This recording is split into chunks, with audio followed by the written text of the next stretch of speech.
in the Island View area. Do we believe that this project will go ahead? I guess also the question that I'm also just plaguing in my head is one that says, to what extent are we privy to that Transnet port development plan, the ideas that they may have there? If SAPREF doesn't come back, NREF is converted into a storage facility, in terms of orderly development, would we even advise somebody else to continue to build more tanks? So that is, I guess, what's plaguing me. But I support the recommendation to the extent to which somebody is prepared to actually spend their money. But I'm just asking whether is this the most optimal route for the country?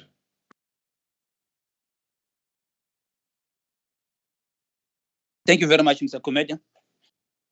Without necessarily standing in for the team, I just would like to clarify just maybe one thing, that on the question posed by Mr. Esbanda, yes, the FTRM did previously got involved in terms of trying to intervene and get things clarified, and that is why we are where we are now. And then the reason for not quickly coming in now was because of this application, that there was this application that was already put forth. The understanding was that the application was actually put forth much earlier, and then the time then of engaging on it and seeing that it is complete kind of forced a situation where the FTRM as a part of the adjudication could not also then come in and engage on the same matter. But once a decision has been made on this application, the FTRM will then engage with the leaders of the respective entities to try to sort out this impasse, or even just to get clarity as to the stances of these parties. The prudency, which is the prudent matter, which touches on the need. You all recall, members, that the issue of the conversion of the refinery tanks in Durban, Wentworth, by Engen to a tank terminal was considered as following this decision. So in essence, if one were to take these, can both be run and will find use going into the future, noting that the over reliance on imports with the refinery, the refining capacity in the country having been drastically reduced by the closures of the refineries in Durban, as well as the fact that the refinery in Cape Town is still not fully back yet. I will then leave it to you, Madam Mabiche, and the team to comment further in finer details from your side, if any.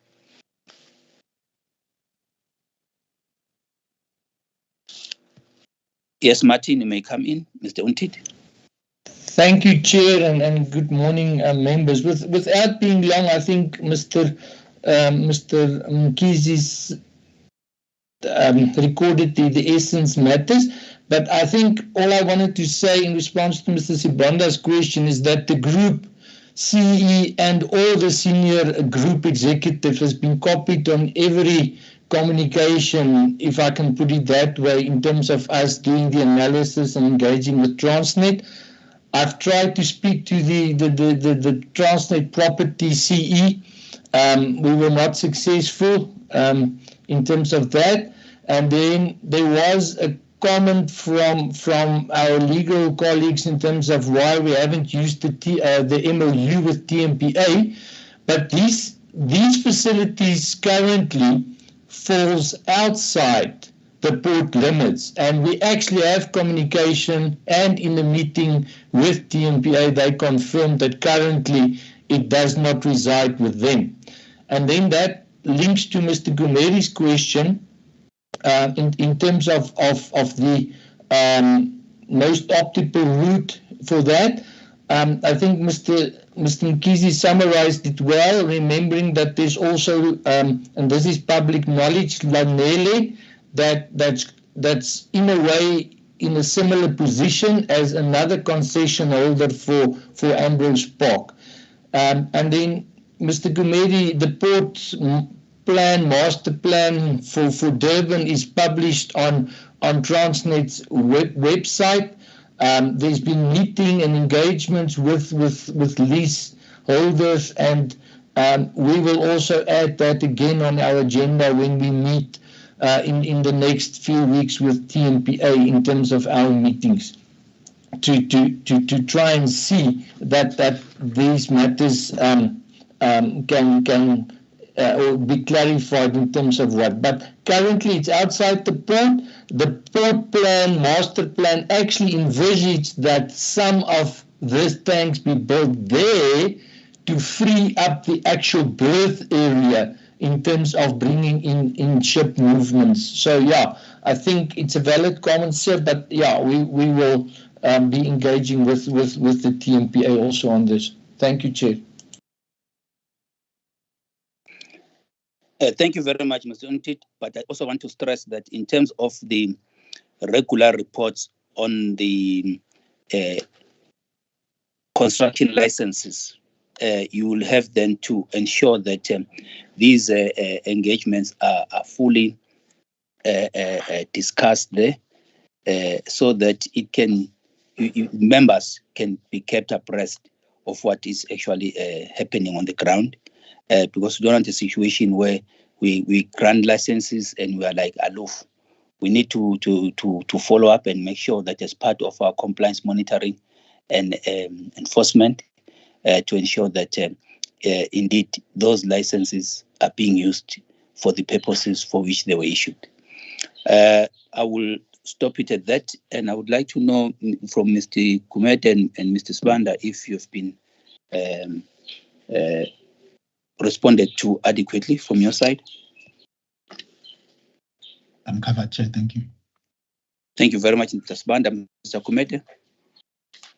Chairperson, from my side, I think the challenge that we face is that because of our approach of first come, first serve, and whatever, you can't say which has its merits, but also we're dealing with private sector money here, and people really have a right to actually, if they believe that they can make that business work, to go down a particular path. But I mean, I'm from where I'm sitting, Chair, I'm not too sure. For instance, I like what the issue that Mr. Unti is saying, that if there is a plan at the port to release some of that land for other use, for instance, then clearly the need for development of these tanks in places like Ambrose Park would then, would be sustained. But I'm not too sure in terms of our role, whether, yes, I understand the fact that some of these licenses were applied for long before this conversion of those tanks was considered. But we've got physical tanks there in those places.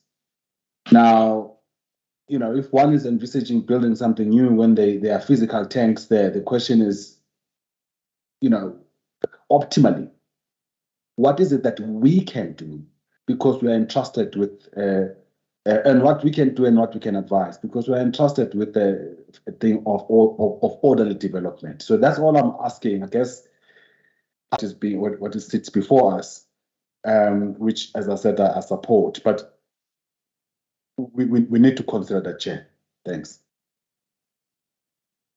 Thank you very much, Mr. Kumet. I appreciate that, and it's part of what then we need to also work on in terms of really engaging on those plans.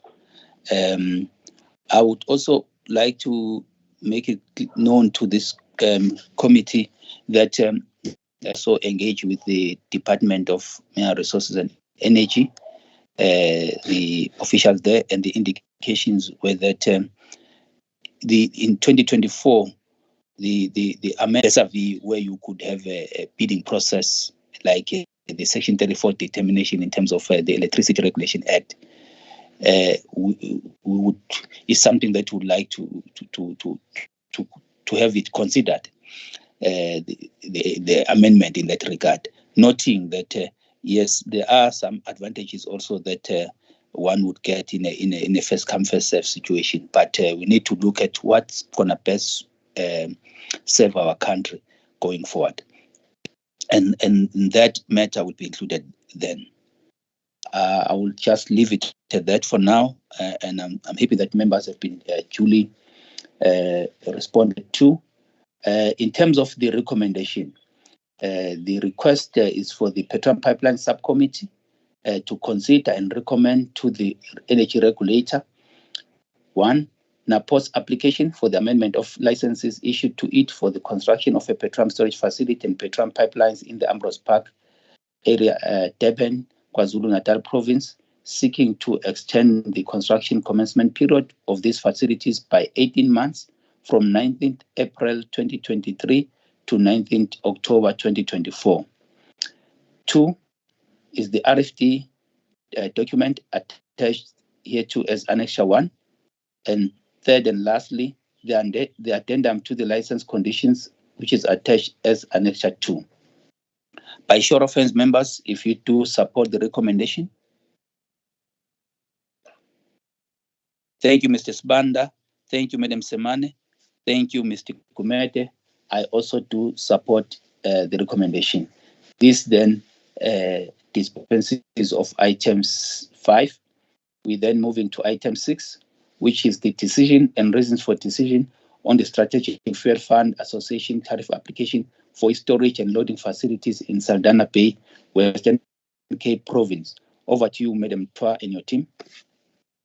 Thank you, Chair. I'll quickly just hand over to Ms. Nkosi, who will assist in terms of introducing the subject. Thank you. Ms. Nkosi. Okay, thank you, Ms. Mutwa, and thank you, Chair, and good morning, members and colleagues. The purpose of this submission is to request the PPS members not to approve the tariffs applied for by Strategic Fuel Fund for its petroleum storage and loading facilities, and also approve the decision and reasons for decision document attached here to as Annexure A. On the 28th February 2022, SFF submitted the tariff application for the storage and loading facilities. The tariff application is for the period of 1st April 2022 to 31st March 2023. NESA requested additional information, and on 3rd June 2022, SFF resubmitted the tariff application.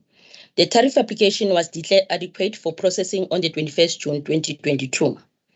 On the 22nd of September 2022, the energy regulator received an objection from one stakeholder. The summary of the objections, SFF's response, and NESA analysis is provided in the document attached here to as Appendix 1. The detailed analysis of the tariff application starts on page 10 from paragraph 11.2 to paragraph 13.3 of the PPS cover submission. The following issues were identified. NESA excluded assets that have been transferred to TNPA at the lapse of the concession period. These assets are now rented by SFF from TNPA and included in the value of operating leases. NESA did not allow cost of equity adjustment applied in the SFF tariff determination for the reason provided in paragraphs 42 to 49 of the reason for decision. SFF volumes forecast for the storage facility did not include the strategic stock, and NESA in its analysis also considered the strategic stock. SFF loading facility volumes are based on one of its customer, and NESA in its analysis had taken into account volumes from 2 customers. It is recommended that the PPS members not approve the tariff of 21.71 cents per litre for the SFF storage facility and the tariff of 5.32 cents per litre for the loading facilities at the Saldanha Bay for the period of 1 April 2022 to 31st March 2023, and also approves the decision and reason for decision document attached to as Annexure A. Thank you, Chair. Thank you very much, Madam Kosi. Members, any comments, questions, or guidance? By show of hands, please.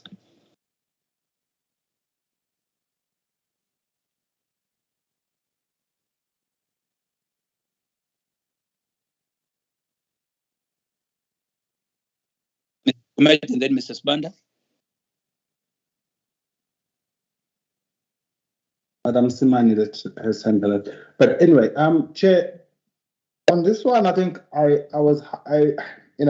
it's one of those where I've been handicapped. I mean, I'm going to say my piece, but I'm really struggling with this one.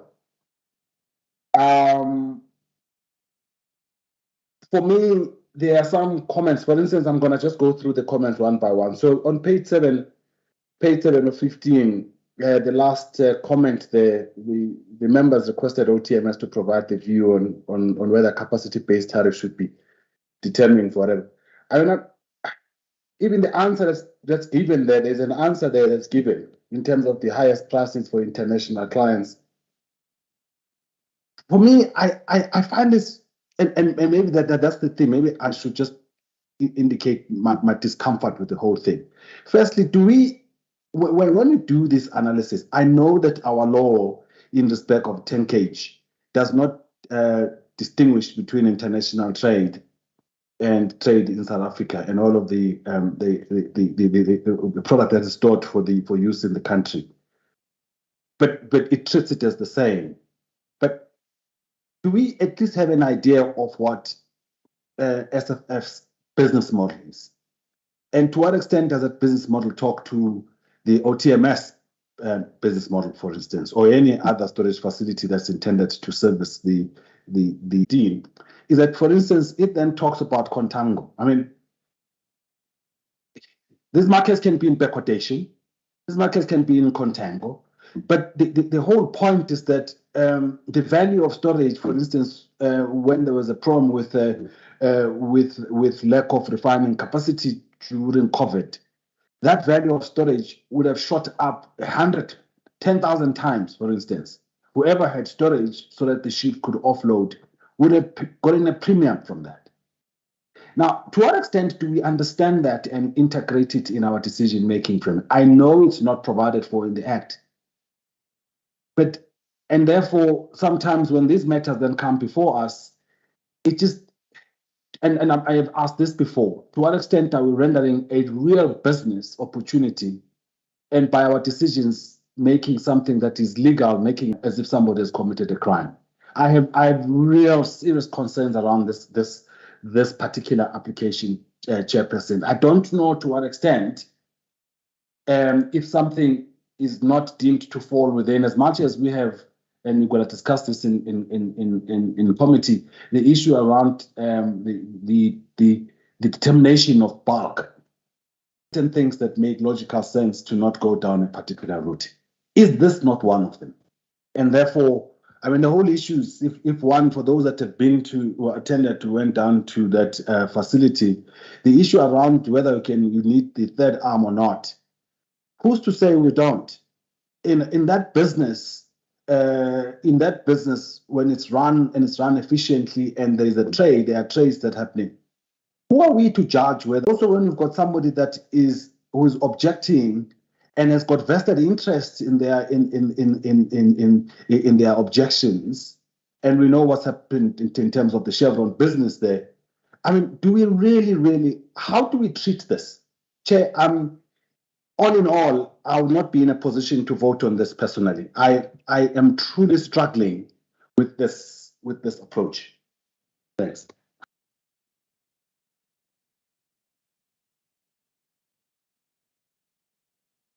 Thank you, Mr. Kumede. I'm not seeing hands clearly here, but I had Madam Simane. I don't know. And then Chair, no, apologies, Chair. That was a mistake. I was just moving my devices around. Okay, I have no comments. Thanks. Thanks a lot, Mr. Sibanda. Chairperson, I didn't raise my hand, but I'll take the opportunity.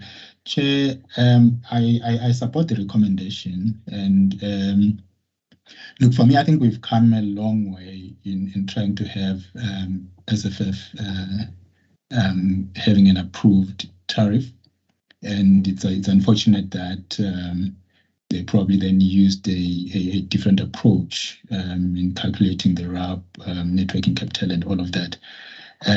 However, perhaps in communicating, it should not just end with the written communication, but that we should attempt to then probably explain this with them, in a meeting as well, because I think the idea really is to try and make sure that there is a new application as soon as possible, and to facilitate that compliance. I'm just concerned that if we just leave it at a written communication level, it might be a long time before we receive another application. Thank you, Chair.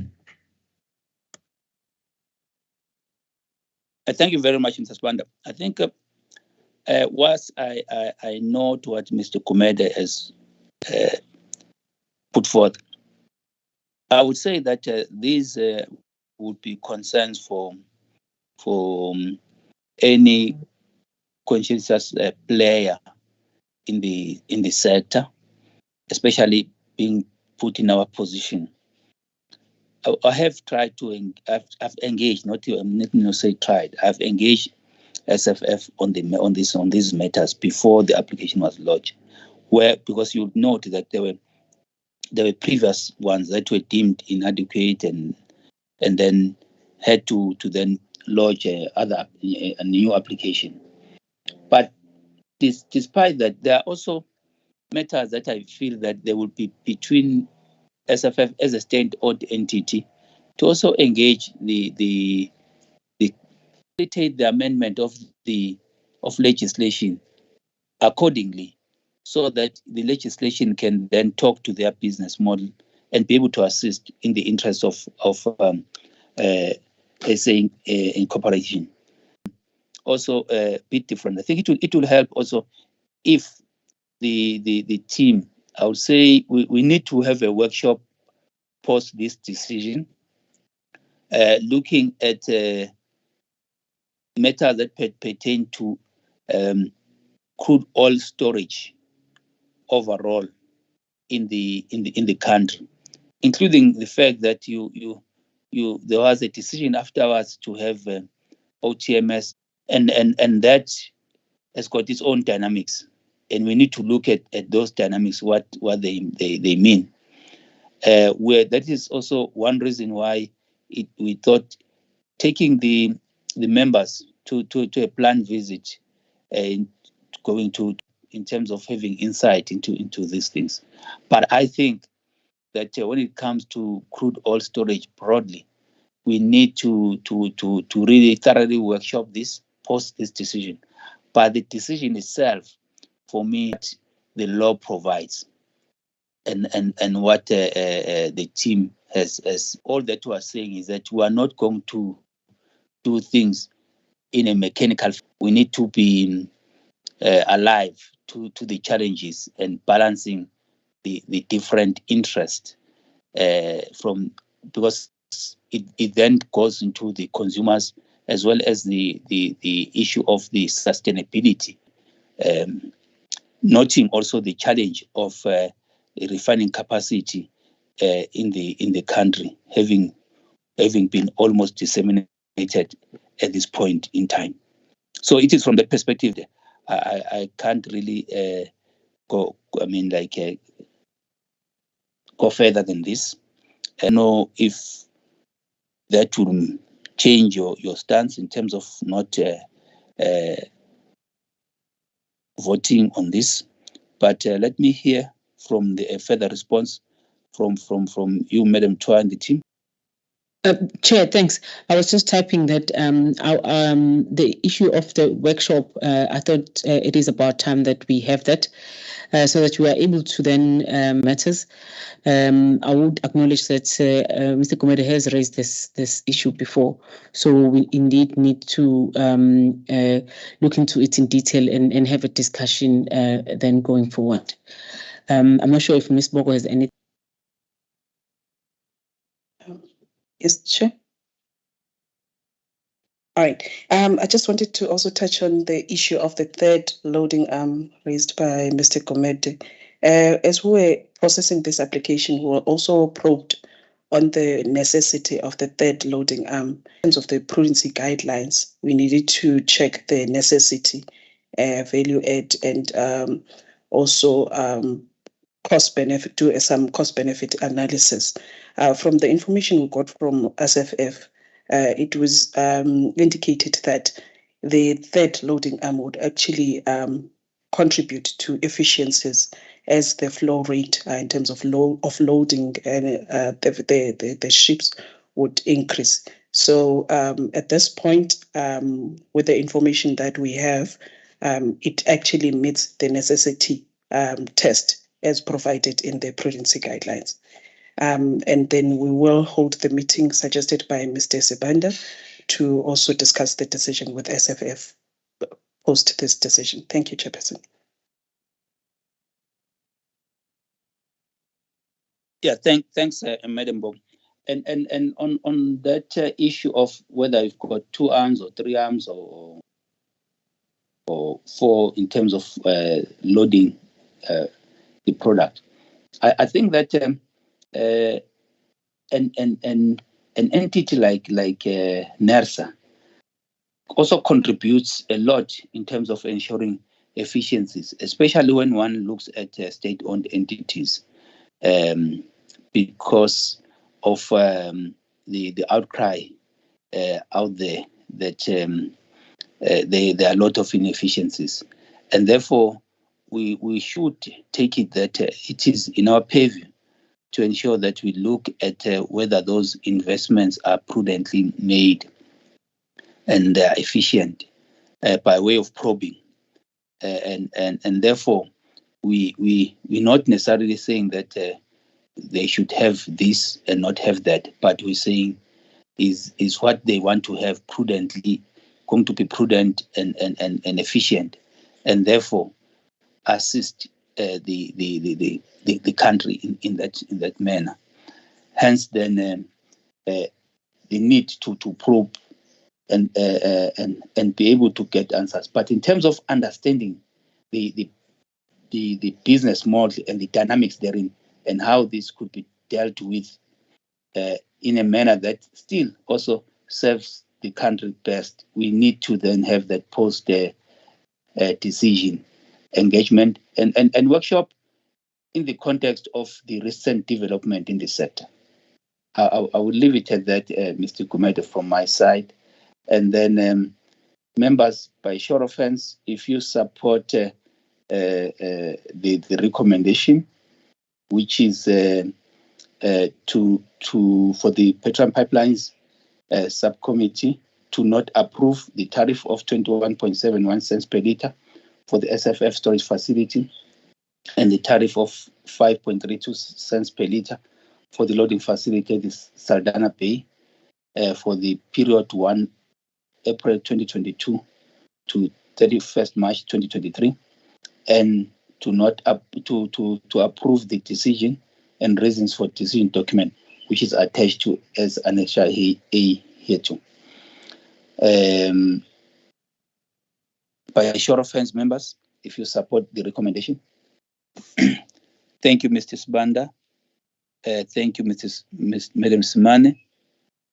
I take it that Mr. Gumede is still abstaining, but then from my side, I also to then engage post this the two prior to taking this decision.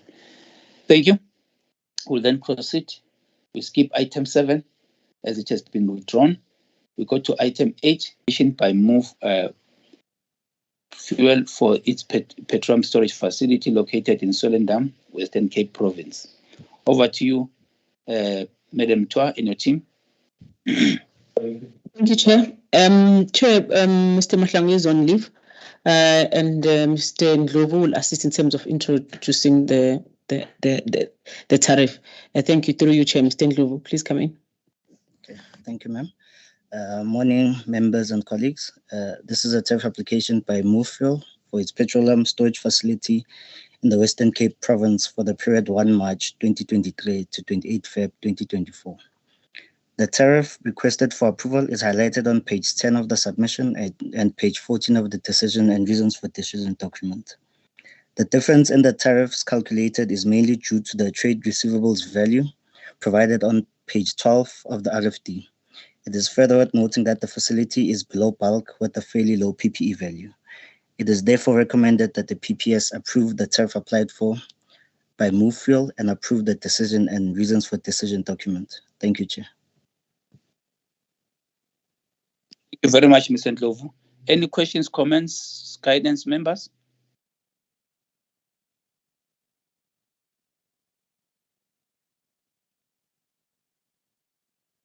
Mr. Kumede? Chairperson, I support this recommendation. I just had one question. On paragraph 27, I was just wondering whether that comparison, is that a fair comparison, comparing LPG, diesel, paraffin, with storage facilities for diesel or paraffin? The businesses are very different. So when we are looking at comparing that with comparable businesses, thanks. But I do support the recommendations. Thank you, Mr. Kumede. Mr. Ndlovu, if you may just please respond to that one question.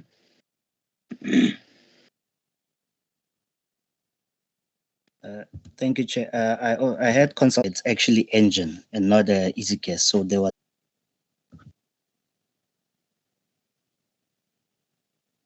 Okay.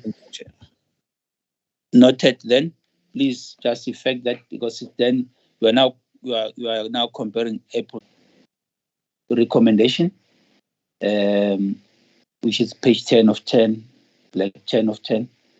The Petroleum Pipeline Subcommittee is requested to approve the tariff of 63.23-24 financial year for the Movefuel storage facility located in Solendam, Western Cape Province, for the period 1 March 2023 to 29 February 2024. By show of hands, members, if you support this recommendation. Thank you, Mr. Kumete. Thank you, Madam Semane. Banda. The submission item number 8 is then duly dispensed with. We then proceed to item 9, which is Sasol Oil's request for an extension to submit its audited regulatory financial reports for the period 1 July 2020 to 31st June 2021 by 15 March 2023. This is for approval. I will then hand over to you, Madam Twa, and your team. Through you, Chair, may I allow Ms. Mahupela to take us through the introduction? Thanks. Thank you. Thank you, Chair, and good morning. Just for members to know that the request for extension is for the financial year 2021 to 2022 tariff period and not 2021 as in the submission. The purpose of the submission is to request the PPS members to request for further extension to submit its RFRs for the period 1st July 2021 to 30 June 2022 for its petroleum pipeline storage and loading facilities. On 20 June 2022, Sasol Oil submitted a letter motivating its request for an extension to submit its RFRs by 15 January 2020 with the delegation matrix. On 10 June 2022, the primarily responded Sasol Oil an extension to submit the RFRs by 15 January. And on 2022, On 22 November 2022, Sasol Oil submitted a letter motivating for an extension of 1 month, additional 1 month and 28 days from the approved extension, making it and 12 days.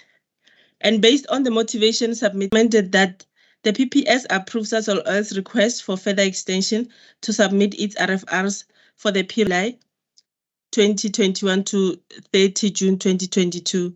Thank you, Chair. Thank you. Any questions, comments from members? By show of hands.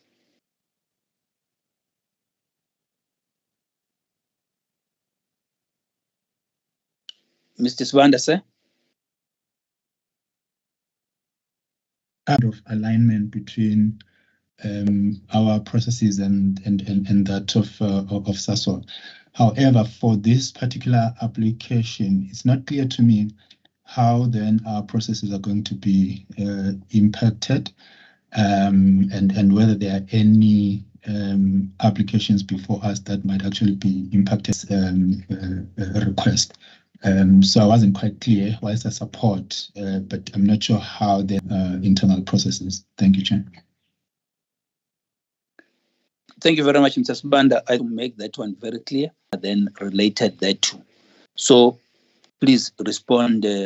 Chair, the impact on the tariff application is that when the Sasol Oil applies, which they have already applied, but we will wait for the adequacy of the application. Will still wait for the final submission of the RFRs, which when we engaged they indicated that in about 2 weeks they'll be submitting, and the implementation of the tariff application for this coming financial year will be in July, which will be by the time when the RFRs have already been taken.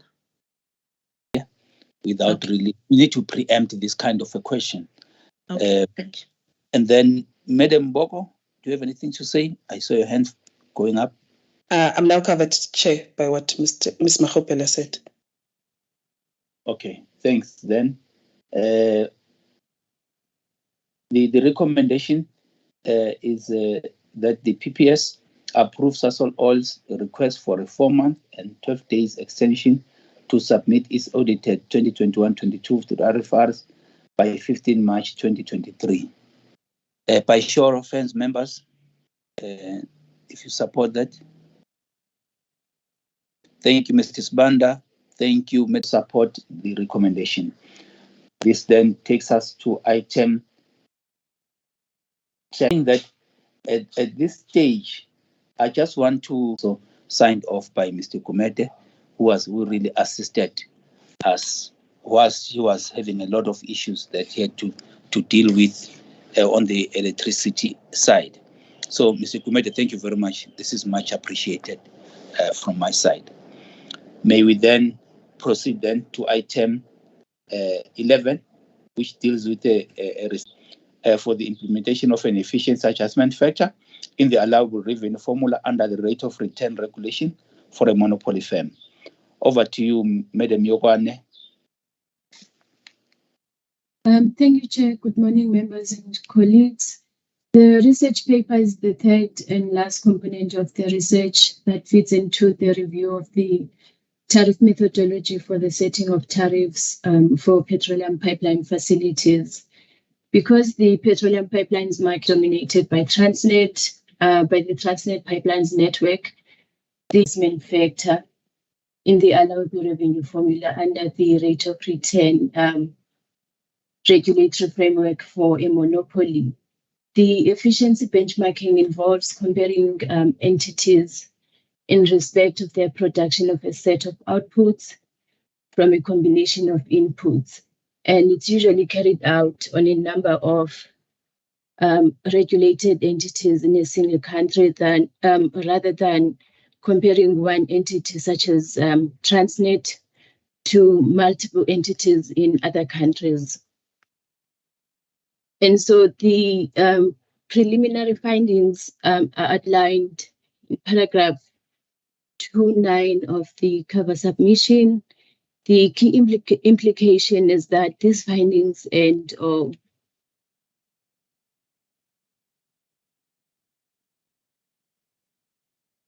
from the efficiency benchmarking have to be applied with caution when incorporated into the review process of the tariff methodology, as the comparative analysis element of the benchmarking process has been undertaken against international entities operating under different regulatory regimes as well as market structures. It is therefore recommended that the PPS notes the research paper number 3, entitled The Implementation of an Efficiency Adjustment Factor in the Allowable Revenue Formula under the Rate of Return Regulation for a Monopoly Firm, attached here to as Annexure A. And Chair, it should be also noted that this is the second last submission before the final submission of the final drafts for the decision, as well as the reasons for decision and the new revised version 8 of the tariff methodology. Thank you, Chair. Thank you, Madam Yogane. I think it's important just to also note that whilst there are key players in the industry and sometimes natural monopolies, it's very important that we understand that we are not regulating an entity, we're regulating the industry. So whatever we do should be based on that, with the right context, that yes, we do have a monopoly, we do have a dominant player. So just want to caution against that. And then the other issue out is that as we've got the various colloquia in those workshops and really discussed in detail with the wider audience, just to ensure that there is understanding and that we enrich the process such that the product that we end up with is well refined and relevant, as well as useful for our situation as a country. I will stop at that and then open up for members to pose questions, provide guidance, as this has got some element of in it also of being a work in progress, as well as pose any questions for clarification to enhance the document going forward. Over to you, members, by show of hands, please.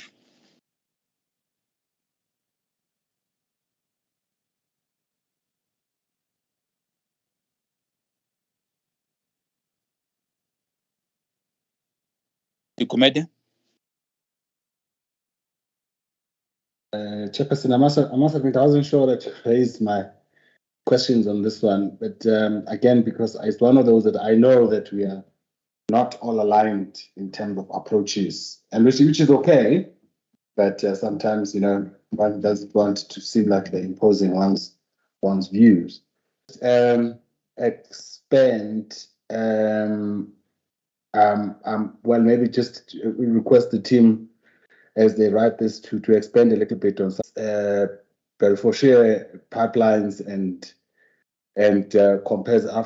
comparing pipelines is extremely hard. For instance, you have major and large refineries in this that may all come from a particular, not by because of the efficiency or the inefficiency of the pipeline, by sheer design that, you know, in terms of the US, for instance, refineries might be located in the Gulf of Mexico or whatever the issue might be, which is the oil reserves are.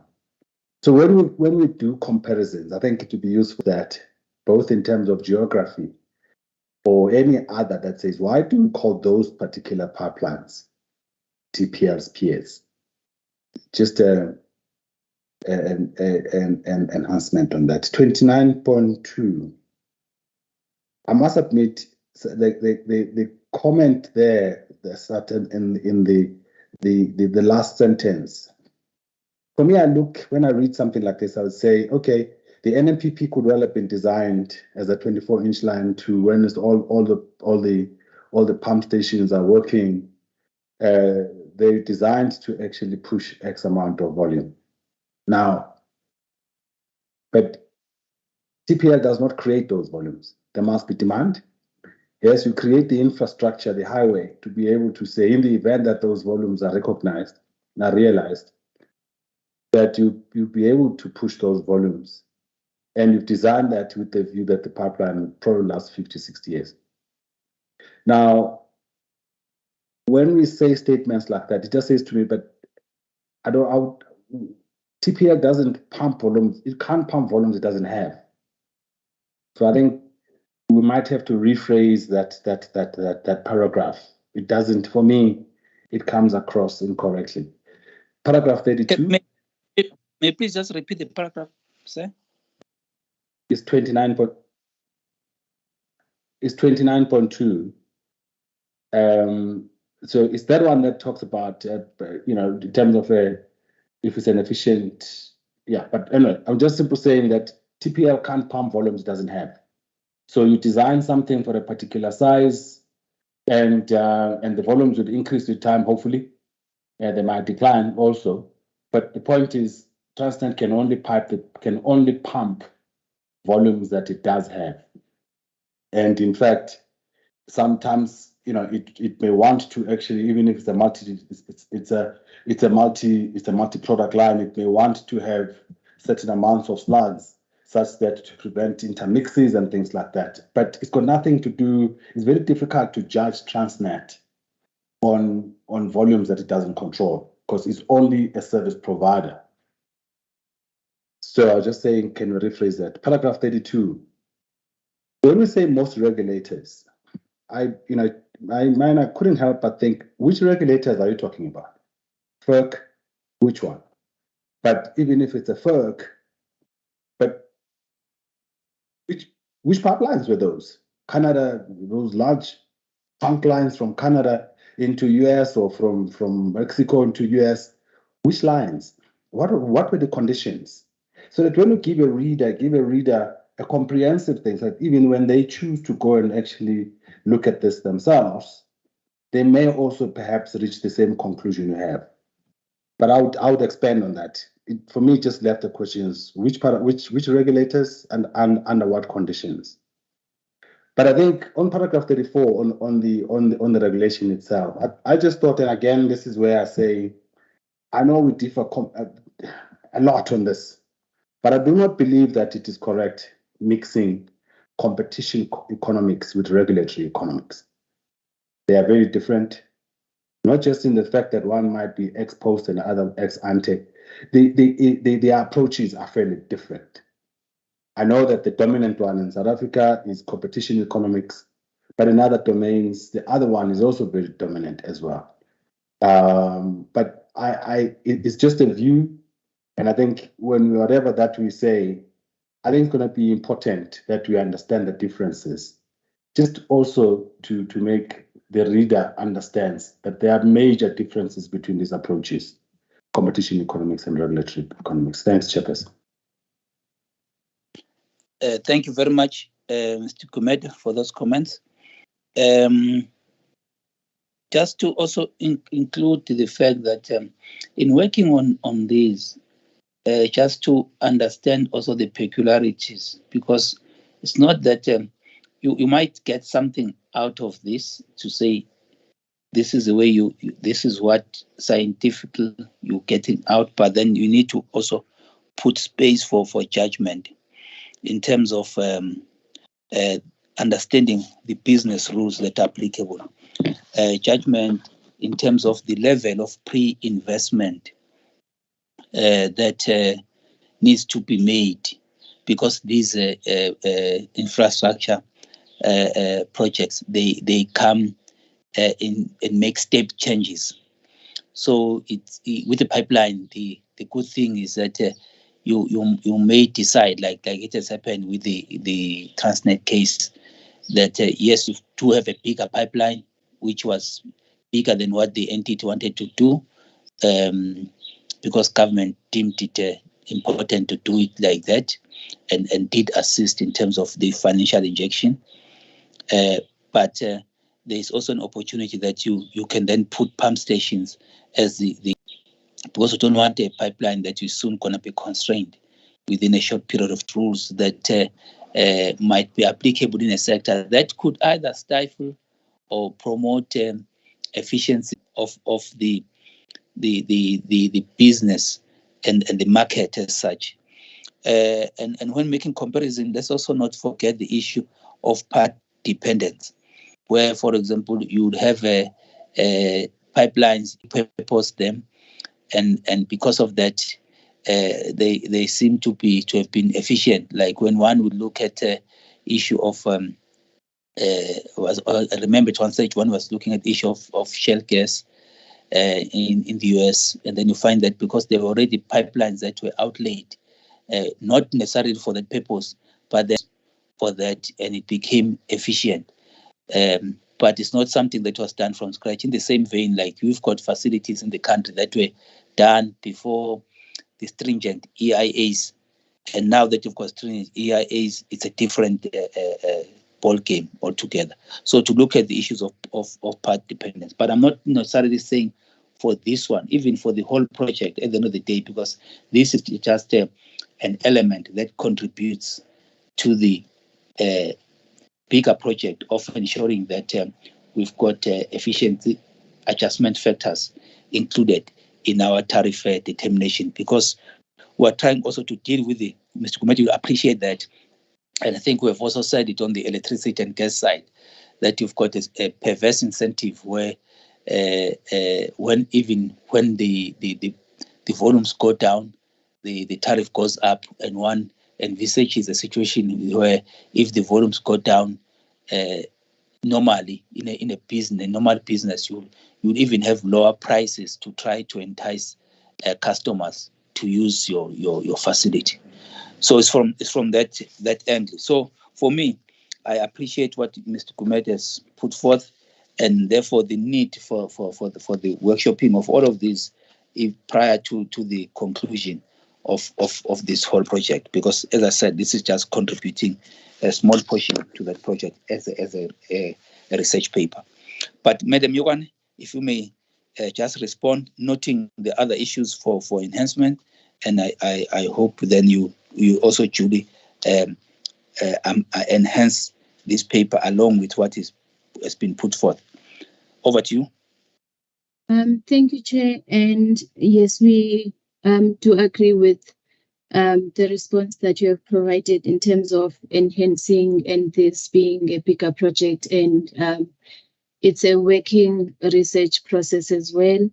And in terms of the question on the peers, on comparison, which pipelines were selected and why, that was included in the methodology for the efficiency benchmarking that was approved by around Robin. But we ended up going with a consultant that's assisting, going with the pipelines that operate in the petroleum markets of Canada and the US. And we have a list of categories to identify peers that is almost similar to those that we used when we reviewed the methodology for storage and loading facilities.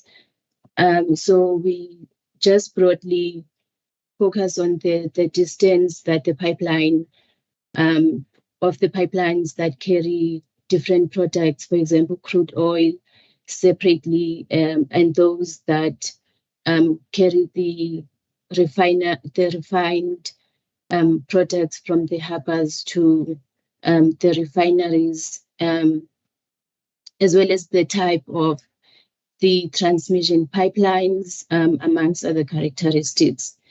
And we are looking at getting more data in terms of the demand, because the key issue is that the design capacity for the South African pipeline may not be anywhere near close to those of the pipelines that we've considered, which are from the developed countries. And so the nature of the demand, for example, even the move from from pipelines to road, and just the demand for crude as well as the refined products that are transported via Transnet. And after considering all the factors influencing demand, in addition to the volume risks that we're also exploring, only then we can come up with an appropriate efficiency adjustment factor. And we will illustrate the regulators that are using the DEA approaches that we have adopted and update the paper. And also we'll try to highlight maybe a section on one of the research papers on the key differences between the economic regulation in terms of the regulatory economics and competition economics, and the overlaps and what we can and cannot do. That's all from me, Chair. Thank you.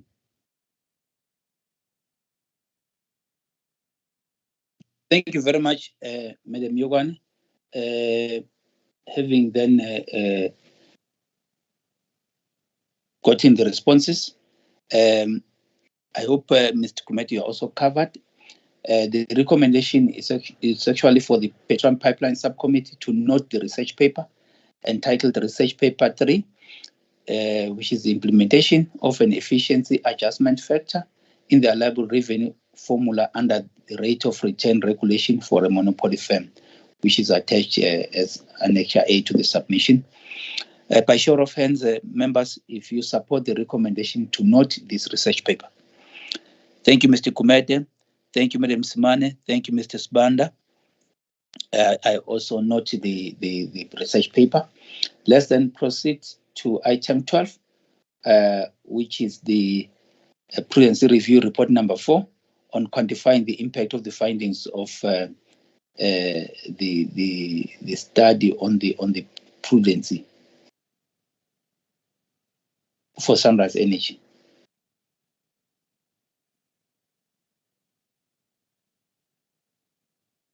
I think this is dealt with by Ms. Dr. Kolo. Management, colleagues, and members of the public, as part of the skills transfer, as much as I'm responsible in terms of leading with this project, but as part of skills transfer, some colleagues have been allocated certain tasks, and for this task that is dealing with the quantification, Madam Sebalo will sort of lead us, come at the end if there is a need to do so. Thank you. Madam Sebalo, you can come in. Thank you, Dr. Kolo. Good morning, Chair. This is the Sunrise Energy Prudency Review, report number 4, on the quantification of the impact of the findings of the review. The purpose of the submission is appendix number 1.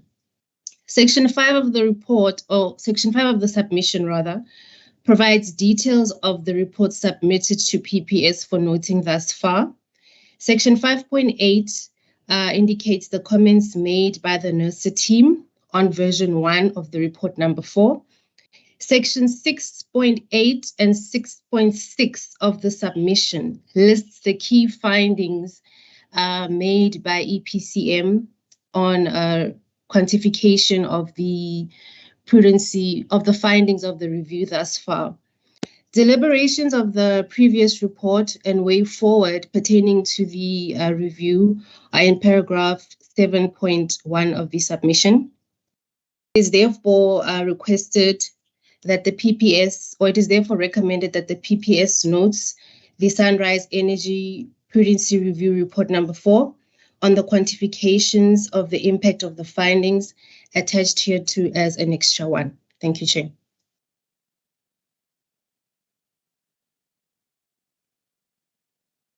Chair, through you, Chair.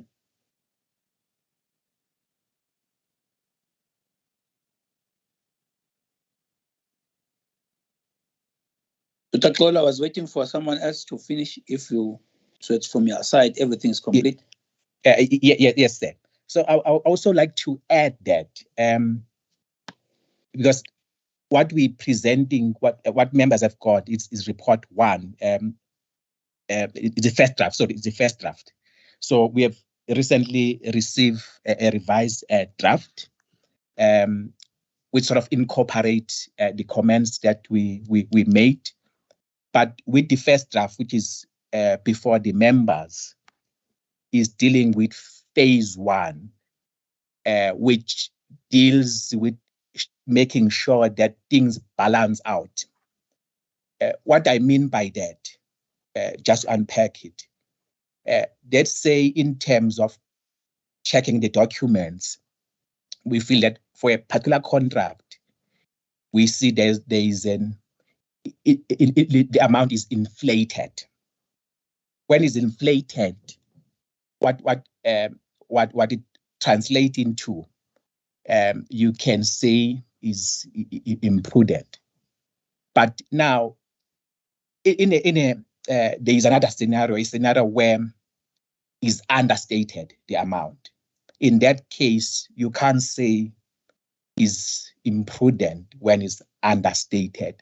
That's what this the report before the members was trying to do. But there is a second leg to it, which is covered by Appendix 2, where in terms of now trying to zoom in into those contracts, in terms of seeing now the processes that have been followed or things that unfolded with those contracts. That the part that we're demonstrating with Appendix 2, of which now is fully covered in the revised report, which is going to serve to, when we submit the full report, say by March this year, and then the members will sort of be able to see what has been done. But in terms of the imprudent amount, that has since increased to approximately, say, 3.7 times what appears on the document.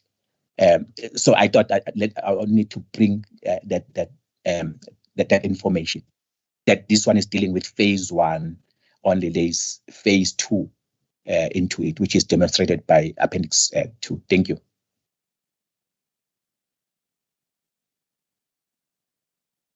Thank you very much, Dr. Xolo.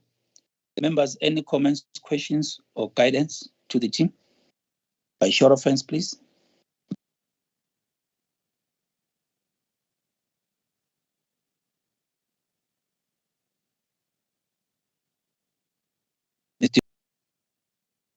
Oh, okay. Actually, maybe I should withdraw. But anyway, I'm okay with the recommendations under 15.1. I just had a high level question, I think, to the team, maybe to yourself, Chairperson. You know, we spend money to check for certain things, but the question that keeps, I've got a niggling question. It's not just it doesn't come just with this particular report, but the previous ones as well. When we check this prudency, I mean, we are expending money to verify certain things for the benefit of making sure whatever the tariff is correct or whatever, to make sure that there's prudence. But do we do value for money analysis here? That says, I mean, we're spending a lot of money on these projects. In terms of gain, can we honestly sit there? Maybe that's what I may just request, Chairperson. And I know that in some aspects for other divisions don't do as much of this prudency, and they should be doing prudency analysis. And perhaps this provides a benchmark in terms of how these things could be done and the kind of costs that are associated therewith. And the question that cost-benefit analysis, I'm not sure whether we have anything of the sort, or should we even be doing that? And in this particular case, for the monies that we are expending, is it justified? General question, Chairperson, but I do support the recommendation. Thanks. Thank you very much, Mr. Kumede. Mr. Sibanda, I see your hand is up. Thank you, Chairperson. Make sure that I understand the process. Past when dealing with prudency, we've had sort of like two, should I say, approaches to it, where a report would obviously quantify the imprudent amount, but then we'll also have a report that then deals with the qualitative aspects of how certain and whether certain things were missed, processes and all of that, which in a way cannot be quantified, but also a critical aspect of the prudency review, to make sure that in future, certain controls are put in place, to prevent imprudence.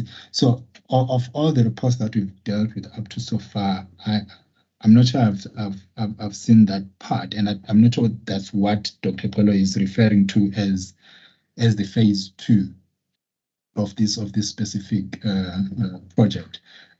Just for my understanding there, whether we're still going to deal with that part, looking at the qualitative aspects.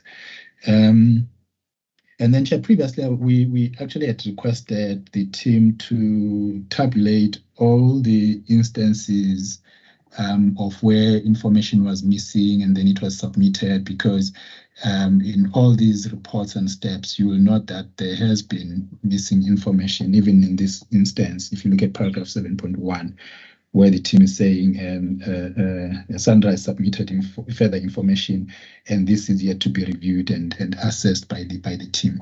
So in order to not lose, for things to not fall through the cracks, I think it will be important to then tabulate those, and that we have a clear picture of what was submitted and not submitted. Thank you, Chair.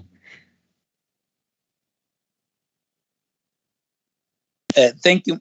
Maybe let me just talk to a few things, just to facilitate this.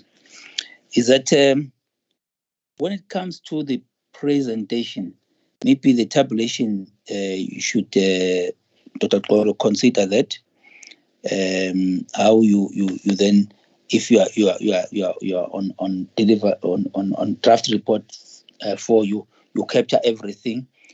Just to kind of that keep the table. But when you look at page 17 of 39, in terms of when you just look right at the introduction, the background, you note the kind of reports and what deliverables these actually relate to, and that there is a build-up in terms of the qualitative and the quantitative aspects of what has been deemed to be imprudent, culminating in the final prudency assessment report. Which case it means the way it's being done, that yes, there are these reports that come in, but they are building on one another. So, it's not that we are saying now we're dealing with the qualitative aspect. Now we're dealing with the quantitative aspect. We still deal with the qualitative and the quantitative, and they build up such that if some of the things are addressed, because in instances where you're saying there's information that is outstanding. For example, there was information that was supposed to be provided in November, and there have been a lot of challenges around that. But then we're saying we deem it to be imprudent until such time you give us that information to proving the contrary. So that is a kind of build-up that one has. And then when it comes to Dr. Kolo, you'll then further expand, because we had done a prudency assessments before. We did one on Transnet also, and that of itself helped in terms of assisting in refining the the project plan, how we go about doing this assessment. There are challenges which I think have been communicated also to this committee. For example, we have a project being done by people in some years ago, most of whom will no longer be in the institution, for example, and therefore posing challenges in terms of getting all the background information. And then the fact that there will be pushing back in terms of certain amounts being proved to be imprudent when they be arguing that they are prudent from their side. So it is expected, those challenges. And the issue of skills in terms of from because you need specialized skills from to do that, and from our side then there could be problems, hence then need to get to quickly get consulted on board. But these are the matters that we are trying to deal with by way of, for example, the capacity building or skills transfer, which of itself is not necessarily going to be adequate in terms of those specialized skills. It does help so that you've got people who have got the insight to be able to guide that process and steer it in the right direction. Well, when it comes to what Mr. Gumede put forth, Mr. Gumede, so far from my side, it has proven that there's value for money. Looking at the amount that was spent in previous in the previous projects and what it yielded in terms of the imprudent amounts that were found out, and also it is a good practice which we believe that if applied, it sort of helps to be a deterrent. And again, I must stress that if we're talking of the inefficiencies, we know a lot has been said about SOEs, but sometimes people take for granted the impact of state institutions like NERSA in terms of any fraud or irregular or improper or imprudent manner in whatever that that SOE has undertaken. So some of it would be difficult to quantify in terms of rands and cents, but so far, even in terms of rands and cents, they've been having a way higher return than one would think. So I think it's important that like we also stress that we believe that for an entity like ESCOM, for example, the dominant players, especially, I'm not saying that you must leave the others to get away with murder, inefficiencies and imprudent behavior and inefficiencies, but it will also help to drive efficiencies throughout the sector. That's all really I can say for now, and I will just to touch on a few things that have not been covered. Dr. Claude. Thank you, Chair. You have said a mouthful. Maybe just to add in terms of value for money, I would like to bring to the attention of members that as far as the document that I involve are voluminous in nature. Other than that, you need someone with specialized skills. But for instance, with other prudent review that we conducted, for just one compensation event, that shows in terms of the amount of work that goes into it. But just other than that, in terms of the findings, maybe it become clearer when the members see the revised report in terms of the findings. Because I've even stated that the amount that is appearing, I think it's 664, paragraph 664, you multiply, say, that one by 3.7 in terms of what now will be imprudent. So value for money, as well as, because when you say that amount is imprudent, it means one has to go to a tariff in terms of recalculating that tariff, and that's going to benefit those that will be interested in terms of utilizing that particular facility. That was on the value for money. In terms of qualitative and qualitative aspect, the chair was correct that this is a build-up. For instance, if you remember with report 1, which dealt with the procurement processes that were followed with regard to awarding those tenders, the aspect of it was more on the qualitative aspect of it. But it's also a case by case, depending on what you find. Your findings could both be qualitative and quantitative, or it could be you'll be able to come with a quantitative figure that we have sort of come up with. It depends case by case. But as far as the information missing, members would see that when you look in terms of when the document was initiated and when is approved, so it gets revised along the way. As a result, at some stage, we did not have full information. For instance, we stated that we had received document and then the team was still taking the stock.